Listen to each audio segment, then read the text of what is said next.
She always smelled like paper and something faintly floral, the kind of scent that stays with you, even after she's gone. I didn't mean to notice her. Not like that. The first time I walked into the shop, it was just to kill time before a train. It was small, tucked between a laundromat and a shuttered bakery, with a faded sign that just said, Second Editions. But the way she looked up, eyes already tired, mouth half-parted like she'd just sighed, I didn't forget it. She was older, not in the way people whisper about behind their hands, but in the way you don't have to guess she's lived through something. Her hair was tied back, but loose at the edges, like she'd given up halfway. Her blouse had a soft wrinkle in the sleeve. Her posture was too good for someone trying to disappear. I was 26, still convincing myself I was going to finish the novel I hadn't touched in 6 months. She didn't ask questions when I sat in the corner of her shop 3 days in a row. Didn't even look at me, really, except when I knocked over that stack of poetry books and she laughed, low and quick, like it surprised her. You're the kind of person who reads the last page first, she said, bending down to help.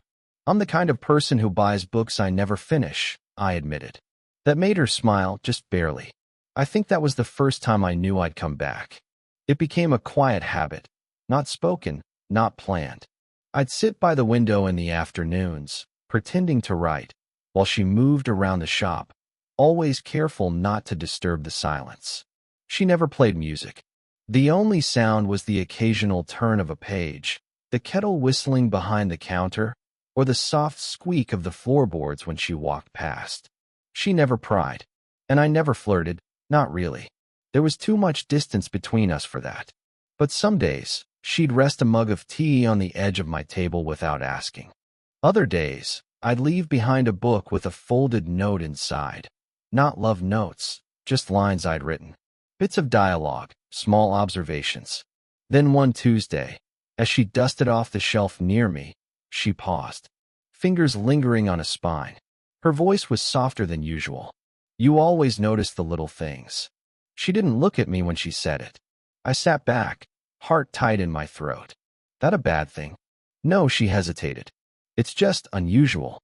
There was a pause. A kind of pause you don't fill with anything. She turned then, finally meeting my eyes. And I didn't look away, not because I was brave, but because I didn't want to pretend I didn't feel it too. That thrum underneath everything. That impossible closeness. Her mouth opened slightly. To say something, maybe, but she stopped herself. Her eyes flicked to the floor, then the clock, then back to me. And she said nothing else. I didn't move.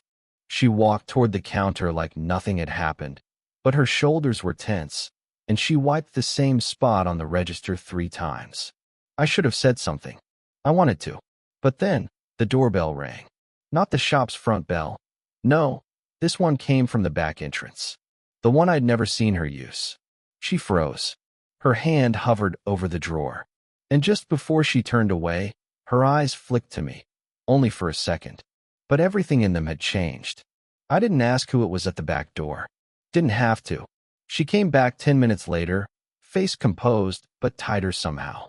Her hair had come loose from its tie, falling around her face in soft, reluctant curls. I watched her pretend to reorganize a stack of books that didn't need moving. She didn't look at me. I wanted to leave. I didn't. Instead, I flipped my notebook shut and just said, "You okay?"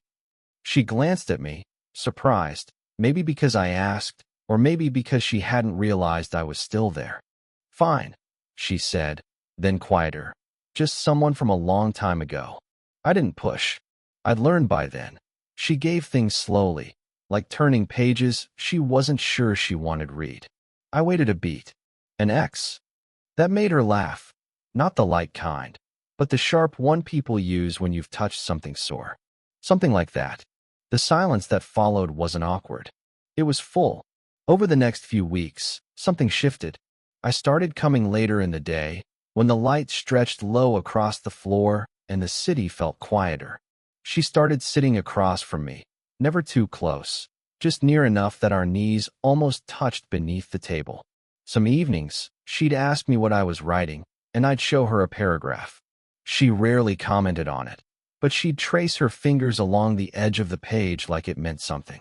I knew things I shouldn't. That her ex-husband used to own part of the shop. That her daughter, yes, daughter, had just moved out and barely called. That her wrists still bore the pale imprint of a wedding ring she hadn't worn in 2 years. And she knew I hadn't written a word worth keeping since college. That I didn't talk to my father. That I came to her shop because it was the only place where I didn't feel like I had to perform. Still, I didn't say what I really wanted to. Like how I watched the way her fingers lingered on the corners of old books, and how I envied the pages. Or how sometimes I said stupid things on purpose, just to hear her laugh. She'd glance at the clock more often now when I was there. Not to remind me to leave. More like to remind herself she hadn't asked me to. One night, as we were locking up together, something that had somehow become a habit, she dropped the keys. When I bent down to pick them up, our hands touched. She didn't pull away. For a second, we both stayed like that, crouched down, fingers grazing, eyes not quite meeting. Then she whispered, "This isn't a good idea." But her voice cracked in the middle of it. And she didn't move. I didn't go to the shop for 3 days. Not because I didn't want to, but because of how her voice sounded that night. Cracked, scared, real. Like a door had opened too wide, and now she wasn't sure how to close it. But on the 4th day, I caved. Told myself I just wanted a book. Or tea. Or to say goodbye. I stepped inside right as someone else was leaving, a girl about my age. Blonde. Familiar. Too familiar. She brushed past me without a word, but her glance lingered too long. Half a second of recognition. That's when it hit me. Her daughter. Inside, the shop was quiet. As always. But Helen, I hadn't said her name out loud before, didn't look up. She was behind the counter, reorganizing receipts that didn't matter. Her posture was stiff. Too still. She was here, I said softly. She nodded. She saw us last week. Didn't say it, but she saw. Helen let out a breath, slow and shallow. She thinks I'm lonely. That's why she drops by now. Pity check-ins. She think I'm your age? Her mouth twitched. Or that I'm old enough to know better? Silence fell hard between us. Not awkward. Just heavy. I can stop coming. I offered. If that helps. She finally looked at me. Would it help you? I didn't answer. I didn't know how to lie to her anymore. She stepped out from behind the counter and walked slowly, deliberately, to where I stood. Close enough to feel the warmth between us. Close enough that I forgot how to breathe. I told myself I'd never do anything messy again, she said. I spent years in something that looked clean but felt like dust. And this? I asked. She hesitated. Then, footsteps. From outside. A man's voice. Keys, Helen? Again. She stiffened. I should go, I whispered, already stepping back. She caught my wrist. Not tightly. Just enough that I stopped. Wait, she said. But the front door creaked open. A man stepped in. Older. Weathered face, dress shirt, the kind of calm confidence that comes with assuming you still belong. Her ex, probably. He froze when he saw me. Helen's hand dropped from my wrist instantly. She stepped between us like it meant nothing. Like I was no one. Oh, he said. Didn't know you had company. She didn't answer. I didn't breathe. I just came for the tax files, he said, heading toward the back room. Didn't mean to interrupt, whatever this is. He didn't even look at me again.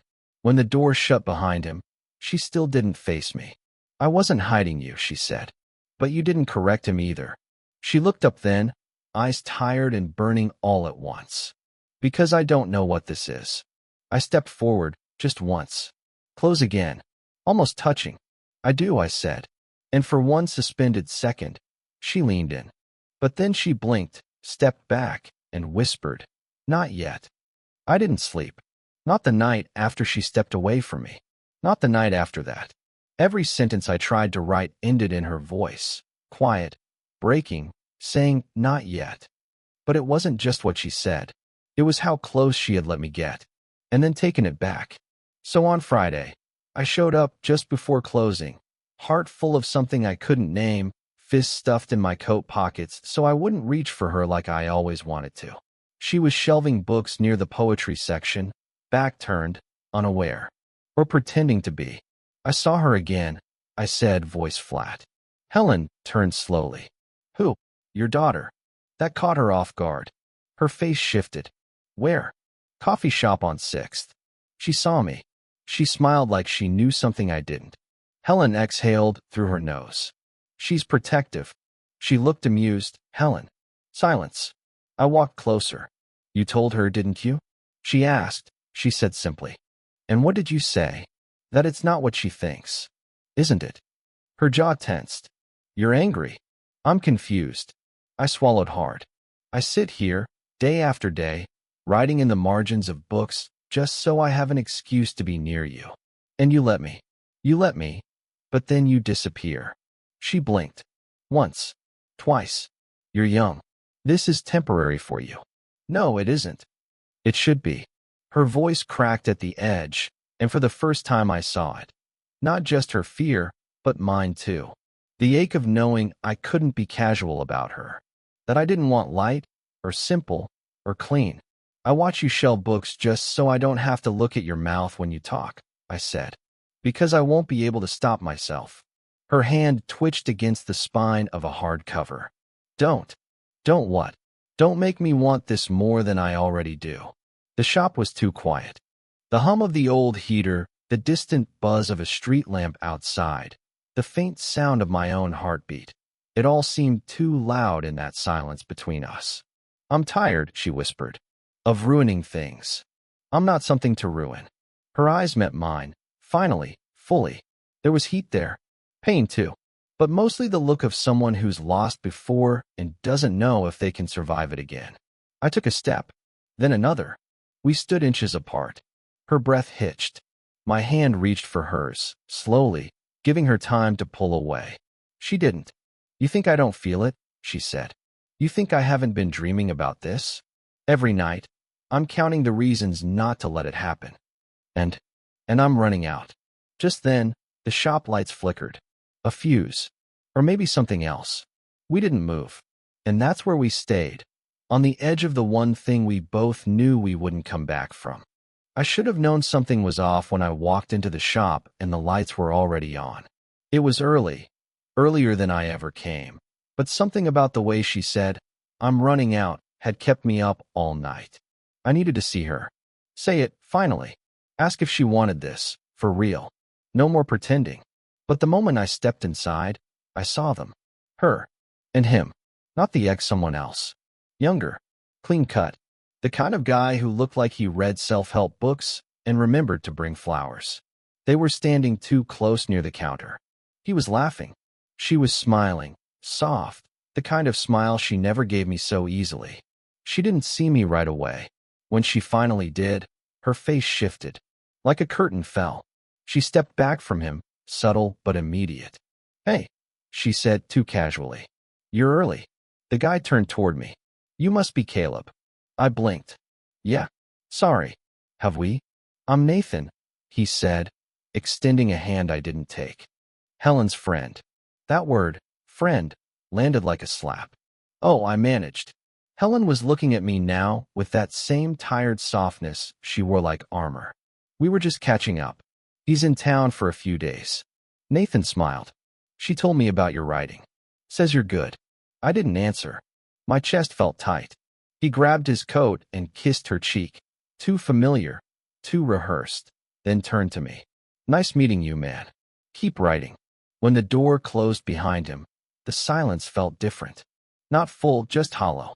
Who is he really? I asked. She didn't answer. Helen. He's no one. He's not no one if he makes you laugh like that. She rubbed her forehead. I didn't plan for him to show up. We dated. Years ago. He's just resurfacing. Did you tell him about me? Her silence told me everything. I see. No, you don't, she said, voice sharp. You think this is simple.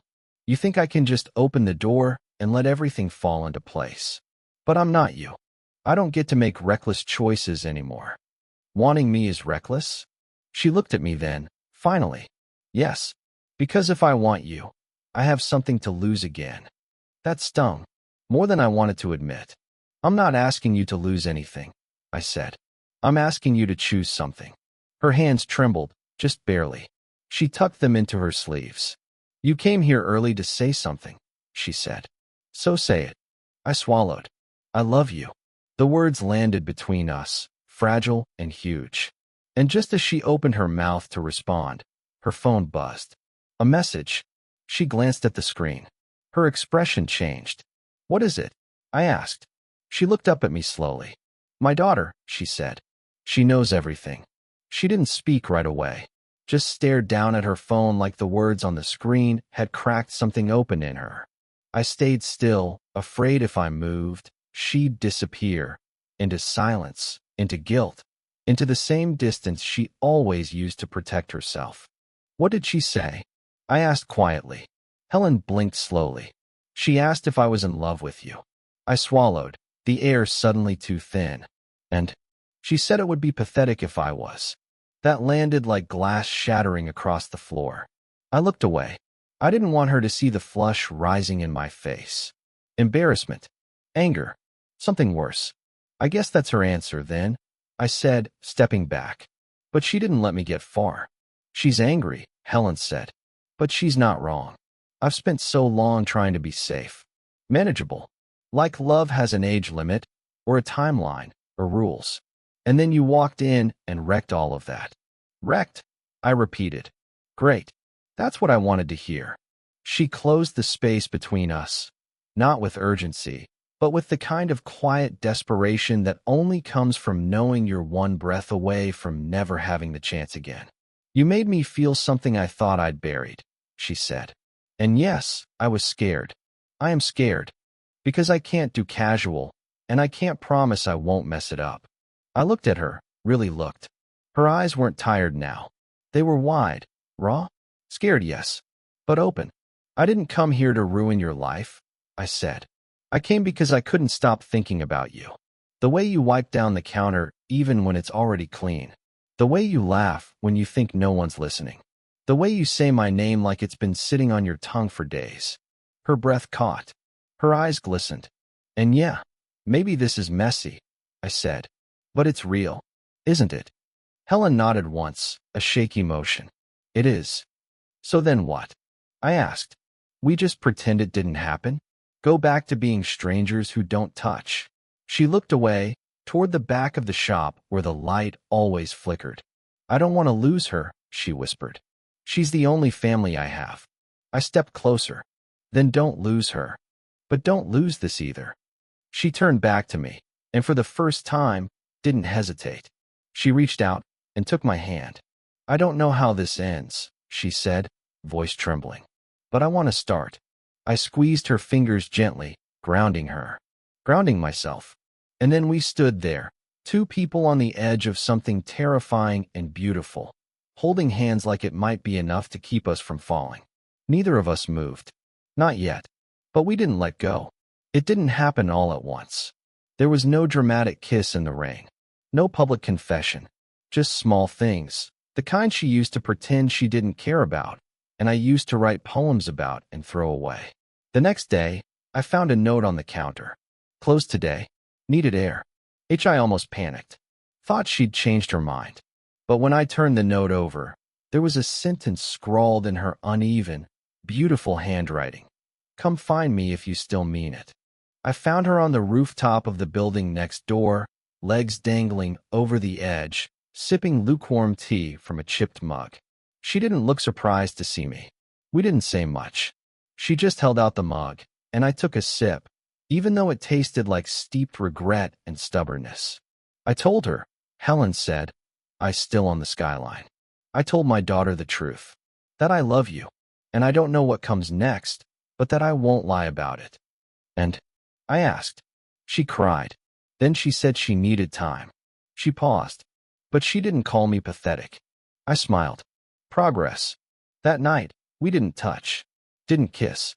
Just sat on the roof as the city lights flickered to life below us, and the sky turned the color of old novels. Weeks passed. We didn't tell people. Not right away. She still called it complicated when customers asked why she smiled more. I stopped bringing my notebook, started bringing her dinner. Her daughter didn't speak to her for a month. And then one afternoon, she walked into the shop with a box of Helen's favorite scones and a quiet apology. I wasn't there, Helen told me later, eyes shining. But apparently, the first thing her daughter said was, "So, it's real, then." Helen just nodded. And that was enough. Now, I still don't know what we are to the outside world. Some people call it strange. Some don't ask. But when she brushes her fingers against mine behind the counter, or when she marks a book with a tiny penciled heart in the corner before slipping it into my bag, I don't care who understands it. She once told me she stopped believing in beginnings a long time ago. That life just became a series of in-betweens, broken routines, polite regrets, forgotten birthdays.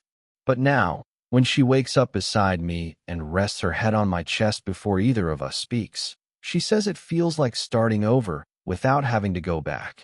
And maybe that's all we ever wanted. Not a perfect love, just one that's honest. One that noticed the little things. Did you enjoy the story?